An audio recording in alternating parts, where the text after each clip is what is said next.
한 남자가 하나님께 기도하면서 물어봤다고 합니다. 하나님, 처녀들은 귀엽고 매력적인데 왜 저희 아내는 늘 악마같이 화만 내고 잔소리가 그렇게 많습니까? 그러자 하나님께서 고등답하십니다. 처녀들은 내가 만들었지만 너희 아내는 네가 만들었지 않냐?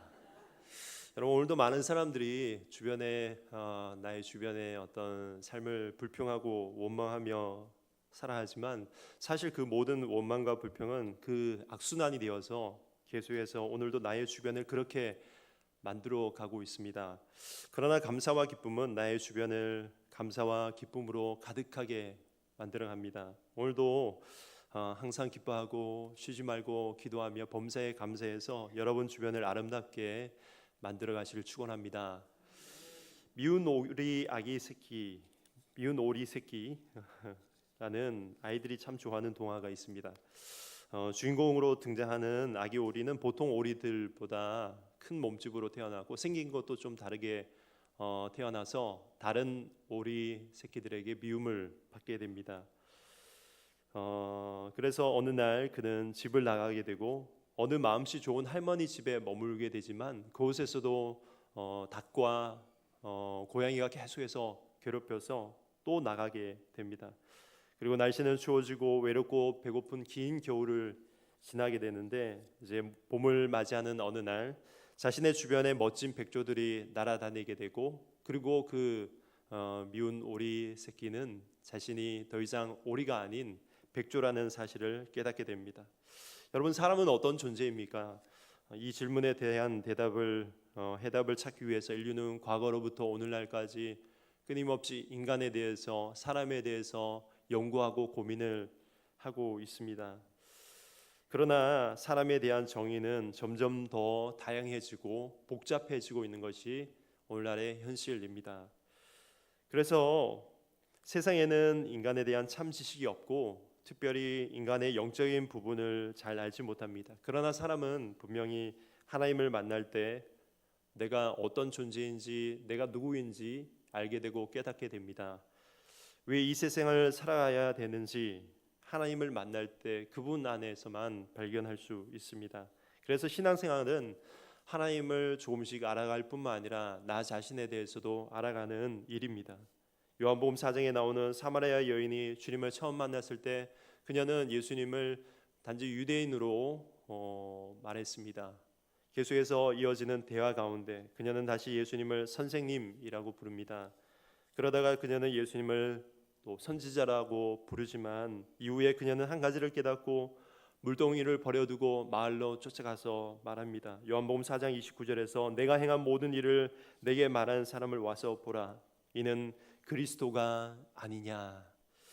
여러분, 주님과의 만남을 통해서 그녀는 예수님이 그리스도요 온 인류를 구원하시러 오신 메시아라는 사실을 깨닫게 된 것입니다. 그러나 더욱 중요한 사실은 예수님이 어떤 분이신지 깨닫게 되면서 자신이 얼마나 가치 있고 존귀한 존재인지 이제 발견하게 된 것입니다.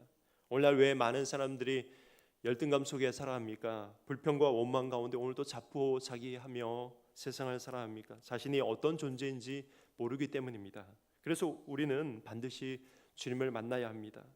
룻기서에도 나오미란 여인이 등장합니다. 그녀의 이름의 뜻은 기쁨이라는 의미를 갖고 있습니다. 그러나 그녀가 모압 땅에 머물러 있다가 베들레헴으로 돌아왔을 때 그녀는 자신의 비참함으로 인해서 사람들에게 나를 더 이상 나오미라고 부르지 말라, 마라라고 불러라. 마라의 뜻은 쓰다, 고통스럽다라는 의미잖아요. 그러나 나오미는 자신의 며느리 룻을 통해서 그녀에게 역사하신 하나님을 다시 경험하면서 자신이 더 이상 마라가 아니라 나오미인 것을 깨닫게 됩니다. 오늘 본문 마태복음 16장 13절에서 예수님은 그의 제자들과 함께 빌립보 가이사랴라는 지역으로 가십니다. 가이사랴 빌립보는 로마 황제의 이름을 붙인 당시 가장 화려한 신도시였습니다.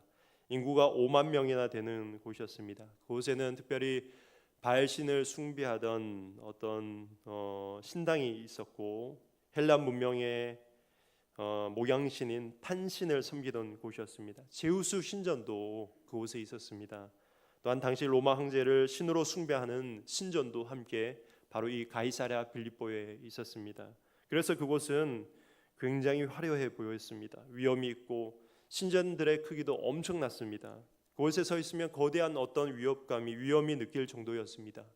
그곳에서 그 건물 앞에서 주님은 제자들에게 묻습니다. 사람들이 나를 누구라 하더냐. 14절에서 제자들이 말합니다. 이르되 더러는 세례 요한, 더러는 엘리야, 어떤 이는 예레미야나 선지자 중에 하나라 하나이다. 그러자 예수님은 질문하십니다. 그럼 너희는 나를 누구라 하느냐? 오늘도 우리 현실의 삶 가운데 정말 세상적으로 화려해 보이고 거대해 보이는 것들이 우리를 위협하고 때로는 우리를 유혹해서 하나님을 우리의 주님으로, 예수 그리스도를 나의 구주로 고백하지 못하도록 만듭니다. 물질과 명예, 온갖 권력들이 우리로 하여금 예수님만 섬기지 못하도록 믿음을 저버리도록 이끕니다. 특별히 오늘날은 우리 자녀들의 학교에서 또 여러분들의 직장에서 어떤 믿지 않는 사람들과의 어떤 모임 가운데서 또한 수많은 여론들이 우리를 위협해서 내가 하나님을 믿는다라는 것조차 고백하지 못하도록 우리를 이끕니다. 예수님은 그의 공생의 3년 동안 제자들을 훈련시키시는 일에 집중하셨습니다. 그 훈련의 과정 중에 가장 중요한 것 중에 하나가 바로 예수님 자신이 누구인지 제자들에게 알리는 일이었고, 제자들로 하여금 예수님이 어떤 분이신지 확신하도록 하는 일이었습니다. 여러분, 내가 가진 능력이 약하다 할지라도 누구와 함께 있느냐가 중요합니다. 그 신분이 달라집니다. 평범한 회사의 사장님의 비서와 대기업 회장님의 비서가 다릅니다. 또 대통령 비서도 그들과 비교할 수 없을 정도로 다릅니다. 하물며 천지를 창조하신 하나님께서 하나님의 아들 예수 그리스도를 섬기고 그분과 함께하는 일이 얼마나 위대한 일이겠습니까? 주님이 어떤 분이신지 알면 알수록 제자들의 능력, 그들의 권위는 더 커지게 됩니다. 그리고 결국 그것이 수많은 우상들과 세상의 권력 앞에서도 흔들리지 않는 믿음을 갖게 되는 것입니다. 16절에서 베드로는 예수님에게 말씀드립니다. 주는 그리스도시요 살아계신 하나님의 아들이시니이다. 그러자 예수님께서 말씀하십니다. 바요나 시모나 내가 복이 있도다. 이를 내게 알게 하는 이는 혈육이 아니요 하늘에 계신 내 아버지시니라. 여러분, 바요나라는 말은 요나의 아들이라는 말입니다. 요나의 아들 시모나, 내가 복이 있도다. 내가 그리스도요 하나님의 아들이라는 것은 내 스스로 알게 된 것이 아니라 바로 하나님 아버지, 하늘에 계신 하나님 아버지께서 내게 알려주신 것이다 라고 예수님은 베드로에게 말씀하고 있습니다.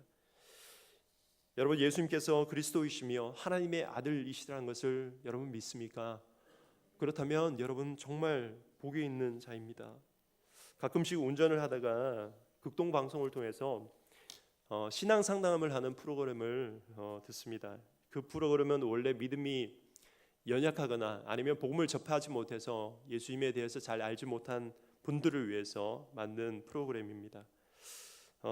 그런데 가끔씩 상담을 받으신 분들이 이제 문자를 보내고 전화 통화를 하면 그 중에 가끔씩 권사님들이나 믿음 생활을 오래 하셨던 분들이 통화를 종종 하십니다. 그 이유는 아무리 신앙생활을 30년 또 평생 동안 해도 믿음이 생기지 않는다라는 것입니다. 구원의 확신이 없다라는 것입니다. 그 이유는 아무리 이 구원의 확신이 없어서 정말 답답한 그 마음으로 전화를 하고 또 이렇게 통화를 하는 것을 듣습니다.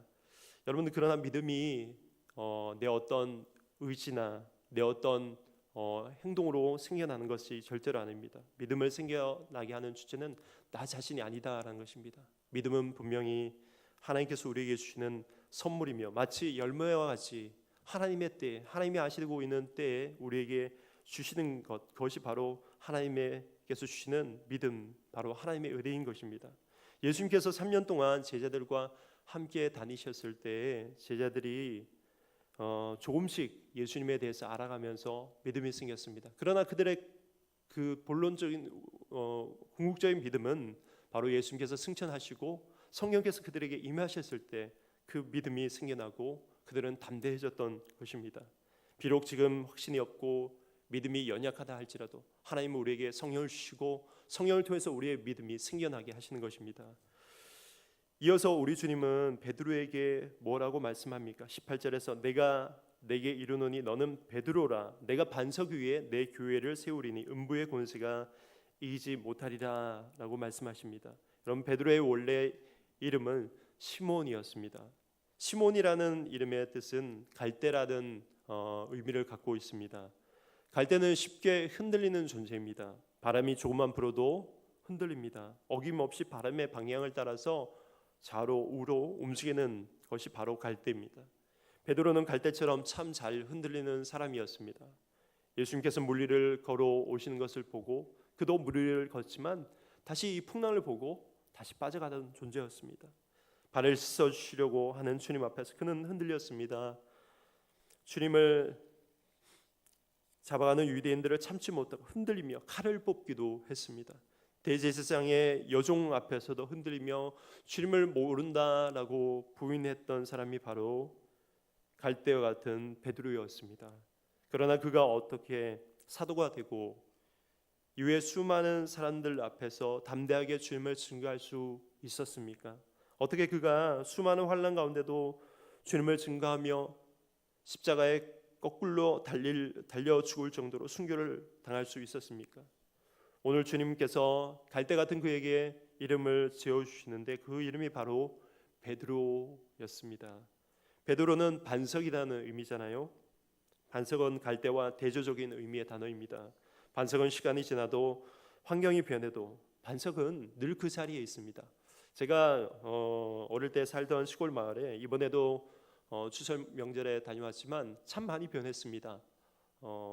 큰 비가 내리면은 늘 넘실거렸던 그 다리도 다시 무너뜨리고 다시 더 높게 만들었고, 도로마다 길마다 골목마다 비포장 도로였던 길들도 다 시멘트로 포장이 되고 넓게 만들어졌습니다. 집들도 모두 새롭게 지어지고 사람들이 살지 않은 곳은 폐가가 되며 밭으로 변했습니다. 그러나 변하지 않은 것이 하나 있었습니다. 제가 어릴 때 늘 오르락내리락 했던 큰 마을에 있던 큰 바위였습니다. 언제부터 그 바위가 그 자리에 서 있었는지는 모르지만 제가 태어나기 전부터 지금까지도 그 바위는 변치 않고 저의 시골 마을을 지키고 있습니다. 지난주 목사님께서 주일 설교할 때 말씀하신 것처럼 우리는 정말 양같이 연약한 존재, 갈대같이 조그만한 바람에도 흔들리는 정말 약한 사람입니다.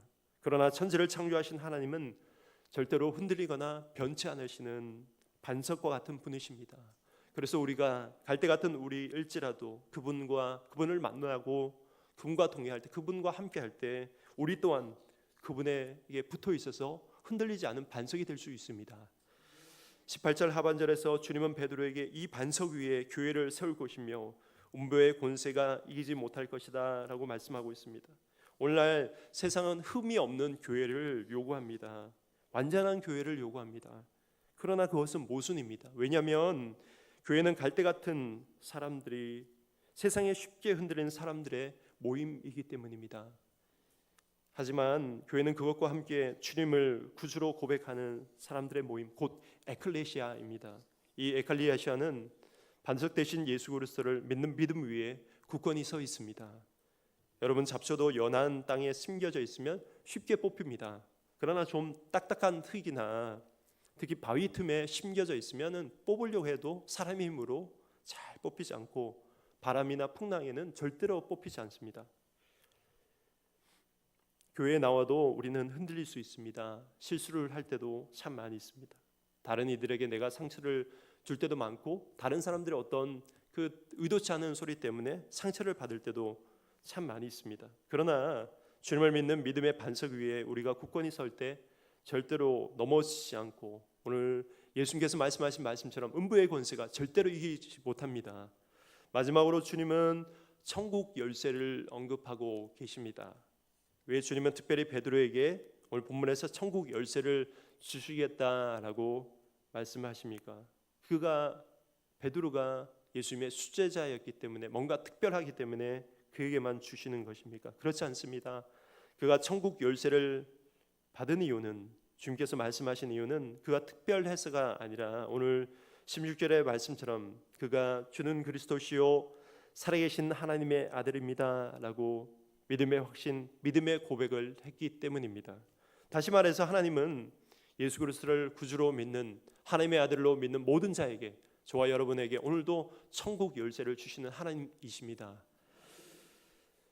사도행전은 성령의 행전이고 또 그 성령의 역사가 일어난 이유는 바로 예수 그리스도의 이름 때문이었습니다. 사도들과 주님의 제자들이 예수 그리스도의 이름으로 모였을 때, 오순절 날이 이르렀을 때 그들은 성령을 받게 되었고, 그분의 이름을 선포했을 때 수많은 사람들이 모였습니다.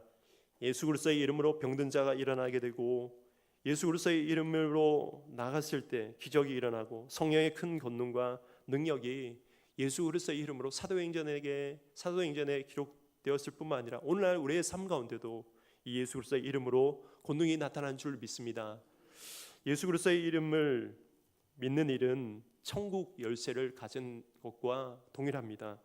열쇠의 역할은 닫힌 것을 열어주고 또 열린 것을 닫아주는 역할을 합니다. 오늘도 우리 앞에 닫혀져 있는 것들이 참 많이 있습니다. 그것으로 인해서 오늘도 우리는 갈대처럼 흔들리게 됩니다. 질병의 문제, 자녀들의 문제, 수많은 어떤 법적인 문제, 오늘도 나의 앞길을 닫아놓고 나라는 근심하고 고민하게 만듭니다. 그러나 예수 그리스도의 이름은 천국 열쇠를 갖고 있는 것이기 때문에 오늘도 땅에서 그것을 풀면 하늘에서 열어주시고, 땅에서 그것을 매면 하늘에서도 열어주시고, 또한 닫아주시고, 우리에게 기도에 따라서 하늘의 보고를 하나님께서 내려주실 줄 믿습니다. 그분의 이름으로 오늘도 선포할 때 어둠의 세력이 물러갑니다. 그분의 이름으로 나갈 때 막힌 문들이 열어지고 막힌 담들 또한 무너지게 됩니다. 19절에서 마지막으로 말합니다. 내가 천국 열쇠를 내게 주리니 내가 땅에서 무엇이든지 매면 하늘에서도 매일 것이요 내가 땅에서 무엇이든지 풀면 하늘에서도 풀리리라. 오늘도 여러분 믿음의 반석 위에 굳건하게 쓰셔서 주님의 이름으로 하루하루, 오늘 하루도 또 내일도 계속해서 승리하시길 예수 그리스도의 이름으로 축원합니다. 기도하겠습니다. 하나님 아버지 은혜와 사랑을 감사합니다. 오늘 베드로에게 천국 열쇠를 주신 것처럼 오늘도 주는 그리스도시여 하나님의 아들이신 것을 믿는 우리에게 천국 열쇠를 주셔서 오늘도 막혀있는 모든 것들, 우리의 또한 기도, 예수 그리스도의 이름으로 나가는 그 간구를 통해서 오늘도 하나하나 열어주시는 약속을 감사드립니다. 그 약속을 믿고 오늘도 간절히 기도하오니, 오늘도 간절히 기도할 때 우리가 또한 그것을 열면 하늘에서도 열어주시고 그것을 닫으면 하늘에서도 닫아주셔서 기도를 통해서 우리 앞날을 열어주시고, 기도를 통해서 하나님 오늘도 이 땅의 역사를 주관하여 주옵소서. 감사드리며 예수 그리스도의 이름으로 간절히 기도드립니다. 아멘.